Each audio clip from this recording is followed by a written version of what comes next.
नमस्कार दोस्तों, आप सभी का एक बार फिर से स्वागत है आपके अपने YouTube चैनल दैविक भक्ति में। तो आज मैं आपको सुनाने जा रही हूँ कार्तिक पूर्णिमा व्रत की कथा।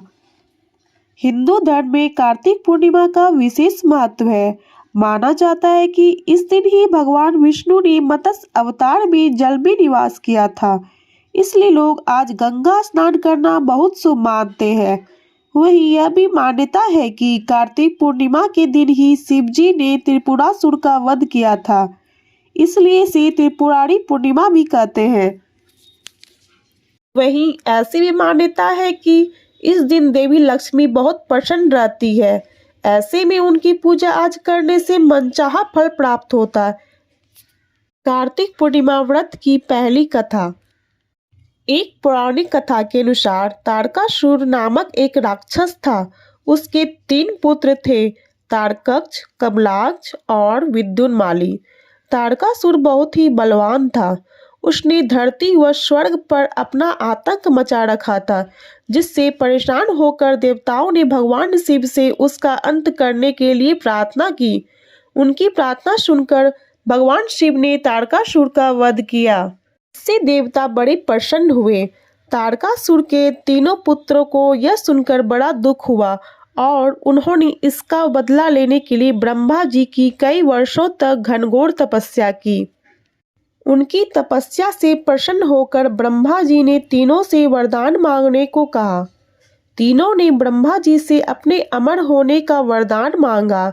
ब्रह्मा जी ने अमर होने के अलावा कोई दूसरा वरदान मांगने को कहा।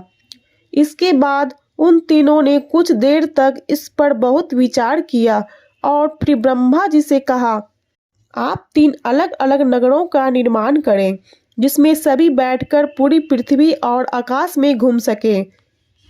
1000 साल बाद जब हम मिले तो हम तीनों के नगर मिलकर एक हो जाएं। जो देवता तीनों नगरों को एक ही बाण से नष्ट करने की क्षमता रखता हो, वही हमारी मृत्यु का कारण बने। उन सब की नज़र में यह एक असंभव कार्य था। ब्रह्मा जी ने उन्हें वह वरदान दे दिया। ब्रह्मा जी के निर्देशानुसार मैं दानव ने उनके लिए 3 नगरों की स्थापना की। तारकक्ष के लिए सोने का, कमलाक्ष के लिए चांदी का और विद्युन्माली के लिए लोहे का नगर बनाया गया। तीनों ने मिलकर तीनों लोकों पर अपना अधिकार जमा लिया। इंद्र देवता इन तीनों राक्षसों से बहुत भयभीत हुए और भगवान शंकर की शरण में गए। इंद्र की बात सुनकर भगवान शिव ने इन दानवों का नाश करने के लिए एक दिव्य रथ का निर्माण किया। इस दिव्य रथ की हर एक चीज देवताओं से बनवाई गई थी। चंद्रमा और सूर्य से पहिए बने। इंद्र, वरुण, यम और कुबेर रथ के 4 घोड़े बने। हिमालय धनुष बने और शेषनाग प्रत्यंचा बने। भगवान शिव खुद बाण बने और बाण की झोंक अग्निदेव स्वयं बने। इस दिव्य रथ पर भगवान शिव स्वयं सवार हुए।